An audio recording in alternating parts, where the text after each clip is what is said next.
Om Shanti. Good morning. अव्यक्त मुरली 4 मई 2025। बाबा की मीठी मीठी मुरली हम मीठे मीठे बच्चों के मीठे मंथन के लिए।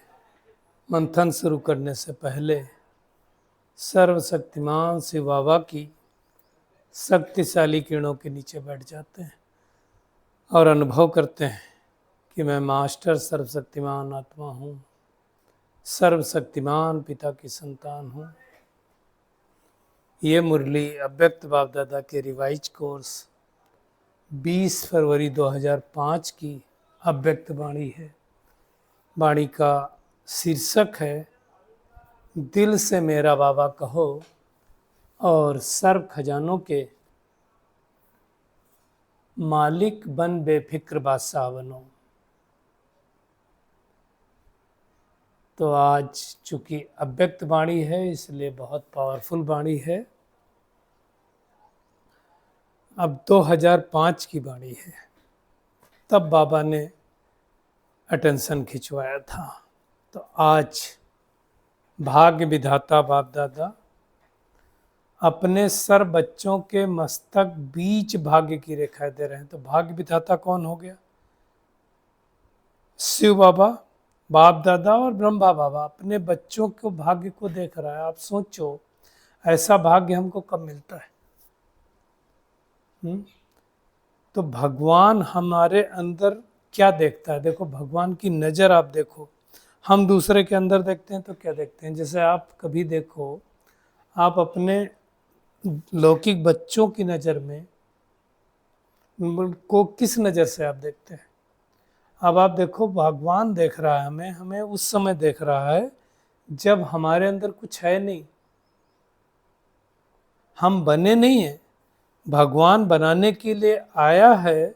मान लो अभी देखो कोई पहली बार ही मिल रहा हो बाबा से, तो पहली बार मिलने वाले ऐसे कितने सारे बच्चे होते हैं, है ना? वो बच्चे भी 1 साल हुआ होता है और बहुतों का हो सकता हुआ भी ना हो, डिपेंड करता है बहनों के ऊपर। तो वो 1 साल से कम समय होने के बावजूद भी भगवान उनसे उनको क्या कह रहा है, कैसा देख रहा है? तो भगवान की देखने की नज़र मैं वो बताना चाहता हूँ। तो बाबा ने क्या कहा कि हर एक बच्चे के मस्तक पर चमकते हुए दिव्य सितारे की रेखा। भगवान क्या देख रहा है? सितारा देख रहा है। क्या मैं आत्मा दूसरे को ऐसा सितारा देखती हूँ? नहीं। नैनों में क्या देख रहा है? स्नेह और शक्ति की रेखा देख रहा है। मुख में क्या देख रहा है? मधुर वाणी की रेखा देख रहा है। होठों पर मीठे मुस्कान की रेखा देख रहा है और दिल में दिलाराम स्नेह में लवलीन की रेखा देख रहा है। हाथों में सदा सर्व खजानों की संपन्नता की रेखा देख रहा है और पाँव में हर कदम में पदम की रेखा देख रहा है। अब मोस्ट इम्पॉर्टेंट बात जो अब है, क्या हम किसी आत्मा के अंदर ये सब चीज़ें देखते हैं? अगर हम ये देखना चालू कर दें, लौकिक बच्चा कोई है मान लो, उसके प्रति ही क्या हम इस नज़र से देखेंगे तो आत्मा श्रेष्ठ बनेगी कि नहीं बनेगी?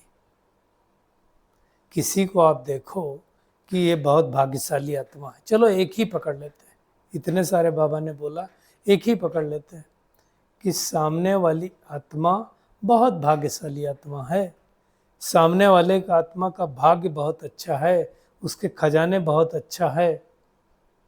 ऐसा देखने लगेंगे, क्या उसका भाग्य सुधरेगा? क्योंकि हमें अब वो नहीं करना है जो वो है, हमें वो करना है जिस रूप से हम उसे देखना चाहते हैं। तो ये मेहनत करने की बात है ना, ये देखने की बात है। तो नजरिया भगवान का देखो हमारे प्रति कैसा है। कहता है हर कदम में तुम्हारे पदम है। अब हर कदम में पदम कैसे मिलेंगे? हर कदम में पदम मिलने का आधार क्या है? जब हर कदम हम परमात्मा की याद में उठाएंगे तब मिलेंगे ना। सोचो, क्या वाकई हमारा दृष्टिकोण ऐसा है? हम दूसरों को देखते हैं तो ऐसा देखते हैं या हम ऐसा बन गए? चेक करना ना, है ना। क्या मेरे मुख में मधुर वाणी है? मेरी वाणी मधुर हुई है? नैनों में मेरे स्नेह रहता है हर आत्मा के प्रति? होठों पर मीठी मुस्कान रहती है। चेक करें ना, क्या मेरे हाथों में सर्व खजानों की संपन्नता की रेखा है? भगवान तो देख रहा है कि नहीं है? चेक करें। बाबा ने कहा, अब देखो और इम्पोर्टेंट बात क्या है, बाबा हमें ऐसा देख रहा है, क्या मैं आत्मा ऐसा अनुभव करती हूँ? इतनी भाग्यशाली अपने आप को समझती हूँ? चेक करें, क्या महसूस होता है? भगवान ने संगम युग पर हमें अपना बनाया, हम कैसा फील करते हैं? क्या हमारे दिल में एक गीत बजता है, वाह मेरा भाग्य वाह? क्योंकि इस पुरुषोत्तम संगम युग का भाग्य ही अविनाशी भाग्य है। अविनाशी का मतलब होता है जिसका कोई विनाश न कर सके। क्यों अविनाशी है? क्योंकि अविनाशी बाप द्वारा अविनाशी भाग्य प्राप्त हुआ है, और ये भाग्य सिर्फ पुरुषोत्तम संगम युग पर मिल सकता है, बीच में कभी नहीं मिल सकता। तो क्या इतनी हमें अनुभूति होती है? इतना स्मृति रहती है? स्मृति नहीं होगी तो फिर विस्मृति होगी। स्मृत होना मतलब क्या है? जो भाग्य है वो इमर्ज हो जाए, और विस्मृत होना मतलब वो कभी मर्ज होगा कभी नहीं होगा। तो अगर विस्मृति नहीं हुए, हम स्मृति रही मतलब इमर्ज हुआ, तो मुश्किल नहीं है। बाबा कहता आसान है। क्या करना पड़ेगा? सिर्फ दिल से जाना, माना, अपना बनाया और मेरा बाबा कहा। अब दिल से मेरा बाबा कहो। कितने सारे भाई बहने हैं, कितनी सारी माताएं हैं जिनको कुछ नहीं मालूम, क्या ज्ञान होता है, कहाँ परम धाम है, क्या है, कुछ नहीं पता। लेकिन एक बात उन्होंने जान लिया, बाबा बाबा बाबा और बार बार। अब बाबा कह दिया तो बाबा कहता खजानों के मालिक बन गए दिल से। लेकिन मेरा बाबा कहना ऊपर ऊपर से नहीं, ऊपर ऊपर से बाबा बाबा कह रहे हैं, दूसरे गुरुओं के प्रति भी विश्वास, इनके प्रति भी विश्वास, इनके प्रति विश्वास, दो नावों पे पैर रखे, उसका कोई मतलब नहीं।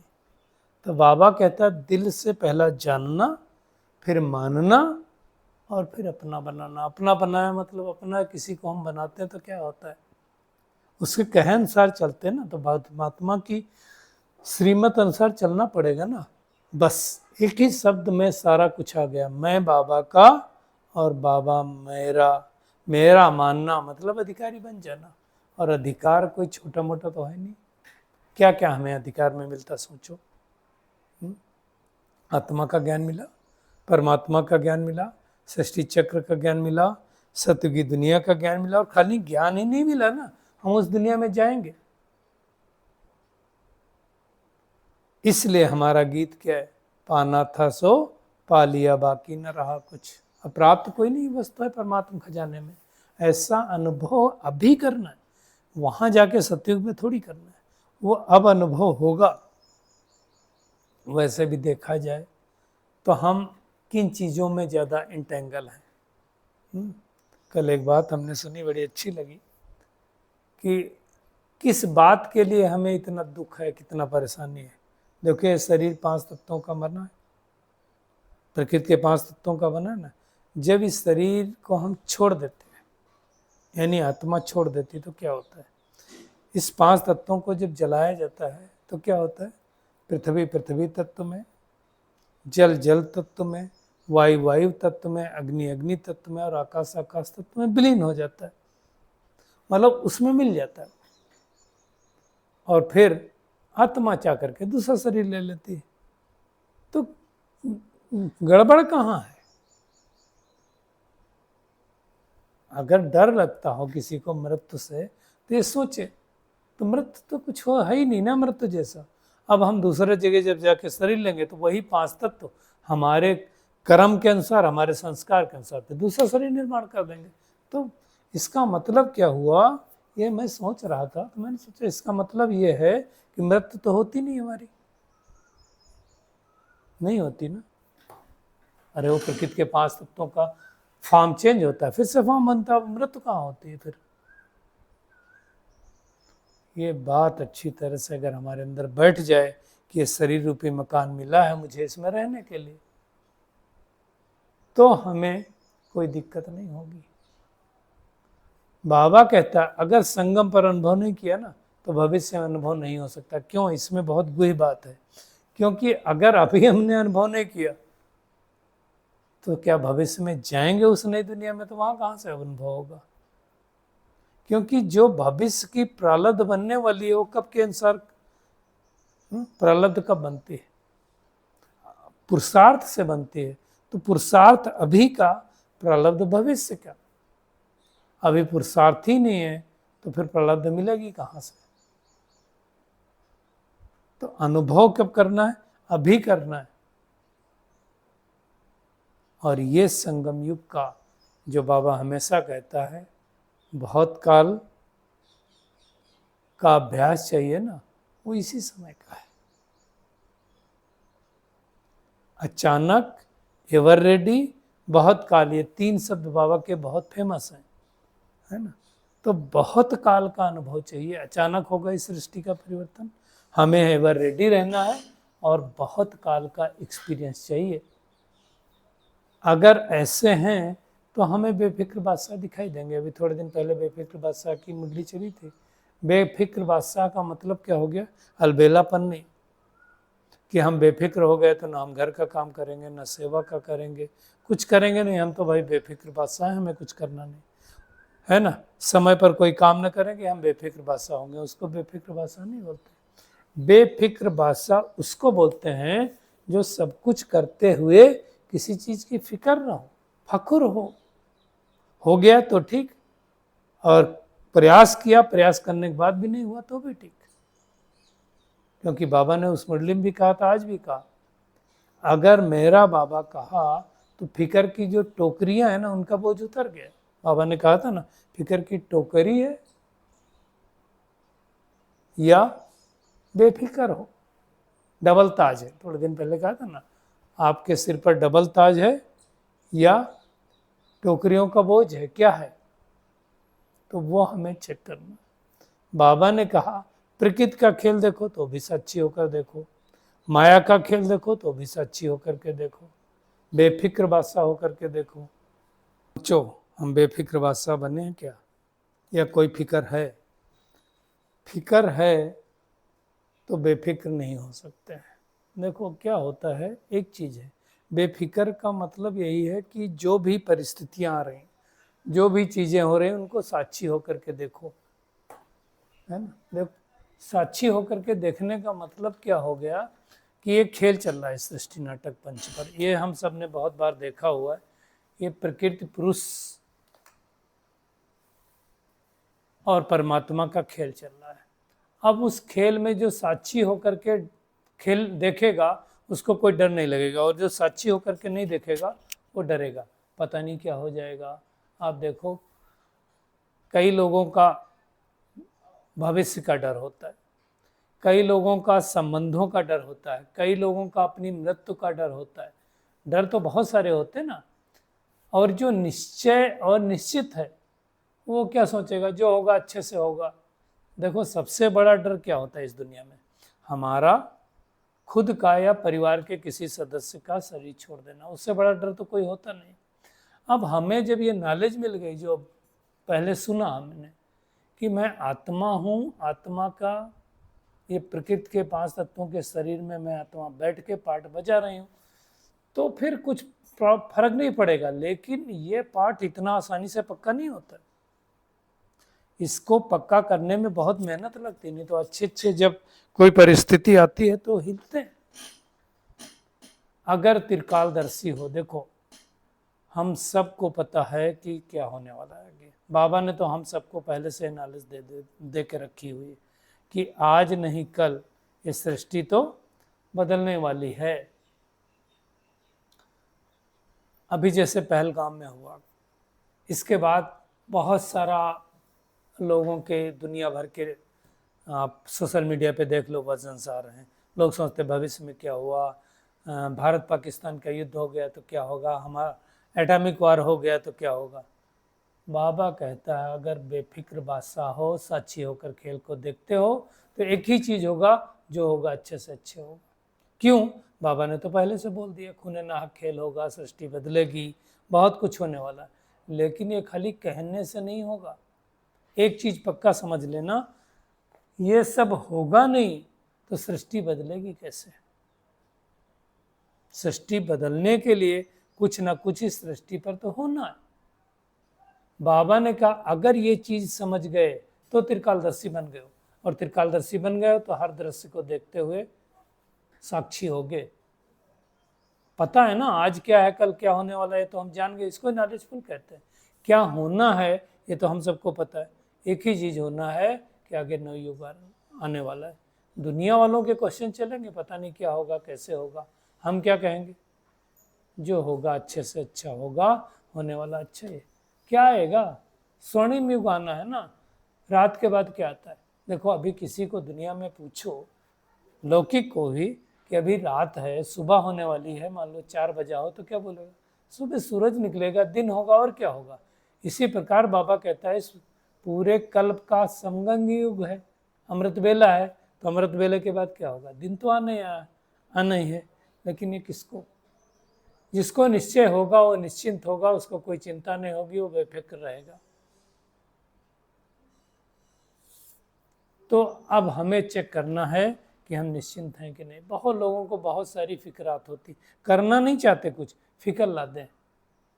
आप सोचो क्या फिक्र ला देने से हमारी प्रॉब्लम सॉल्व होगी? कई लोगों को मैं देखता हूँ बीमारियां हैं शरीर में, कई लोगों का मन खराब है, कई लोगों को संबंध खराब है, तो क्या करना पड़ेगा भाई? अगर बीमारी है तन की तो अच्छा खाना चालू करना पड़ेगा, अच्छी लाइफ स्टाइल चालू करनी पड़ेगी, वॉकिंग करना पड़ेगा, जॉगिंग करना पड़ेगा, योगा प्राणायाम जो भी है, अच्छा भोजन शुद्ध सात्विक पौष्टिक खाना पड़ेगा।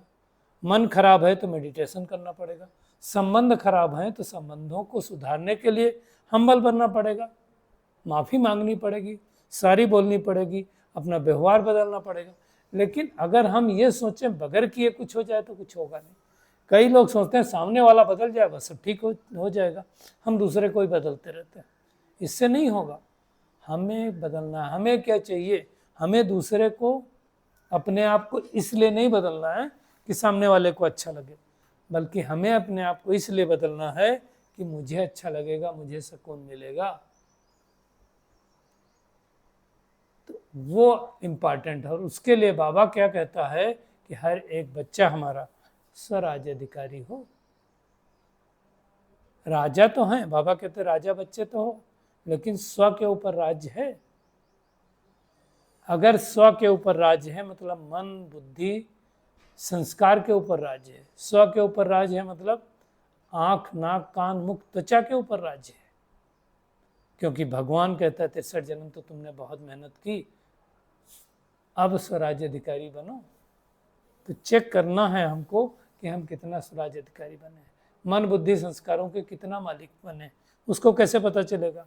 उसका पता करने का एक ही तरीका है कि जब हम चाहें, जहाँ चाहें, जितना समय चाहें, मन बुद्धि को वहाँ लगा सकें, जब चाहें संस्कार बदल सकें।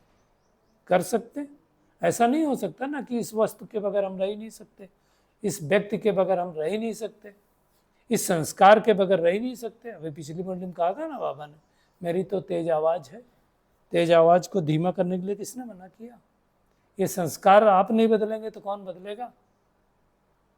कई लोग फिर क्या सोचते हैं कि बदल जाएंगे, टाइम पर बदल जाएंगे। ये गलत है। टाइम पर बदल जाएंगे मतलब हमारा शिक्षक कौन हो गया? टाइम। समय हमारी रचना है, हम रचता हैं। तो फिर समय अगर बदलेगा हमें तो मार्क्स किसको मिल जाएंगे? समय को मिल जाएंगे। इसलिए बाबा कहता है समय को समाप्ति के नज़दीक लाने वाले आप मास्टर रचता हो। तो क्या करो? सोचना माना मर्ज रहे हर समय, इमर्ज रहे हर समय। समय का इंतजार हम ना करें। मर्ज के बजाय क्या करना? इमर्ज करना। और क्या करना है? हर बात में फुल स्टॉप लगाना, क्वेश्चन मार्क समाप्त करना। क्या, क्यों, कब, कैसे नहीं, आश्चर्यचकित की मात्रा नहीं, फुल स्टॉप। जो हो रहा है सब ठीक हो रहा है, जो हो रहा है ड्रामा प्लान अनुसार हो रहा है ना। और ये सब होगा। अभी देखो कल ही गोवा में कोई तो मंदिर है, वहाँ भगदड़ मची, 6-7 आत्माओं ने शरीर छोड़ा, 50 घायल हुए, कह रहे हैं शायद कोई देवी का मंदिर है। क्यों हो रहा है ये सब? क्योंकि आत्माओं का वापस जाने का समय नज़दीक आ रहा है। हिसाब किताब चुकतो होगा। जब हिसाब किताब चुकतो होगा तो आत्माएं शरीर छोड़ के जाएंगी। हमें अब सब क्या करना है? एक अभ्यास बनाना है। मैं आत्मा बिंदु, बस पॉइंट बनना है, पॉइंट लगाना है। जो भी बातें हैं उनमें भी पॉइंट लगा देना है। पॉइंट बन करके सारे दिन में, बाबा ने आज कहा बीच बीच में अभ्यास करो, 1 सेकंड में पॉइंट स्वरूप बन जाओ। इसका जितना जितना अभ्यास होगा तो हम अंतिम समय में पास हो पाएंगे। बाबा ने कहा 1 सेकंड में पॉइंट लगा सकोगे? सामने से कोई बात आई, कोई परेशानी आई, फुल स्टॉप, बिंदु। जब ये अभ्यास बार बार का होगा तो हम अंतिम समय में पॉइंट्स ले सकेंगे। अभी पॉइंट लगा पाएंगे तो पॉइंट ले सकेंगे। और यही पास विदानर बनने की विधि है, यही परमात्मा पढ़ाई है, यही परमात्मा पालना है। क्या है पूरी मुरली का सार? क्या हो गया? पॉइंट बनना है, पॉइंट लगाना है और पॉइंट बाप को याद करना है। यही पास विदानर बनने का तरीका, यही परमात्मा पढ़ाई, यही परमात्मा पालना है। सब कुछ यही है। तो ऐसी मेहनत करना है और अनेक आत्माओं को परमात्मा का मैसेज देना। मैसेज देना मतलब मैसेंजर बनना।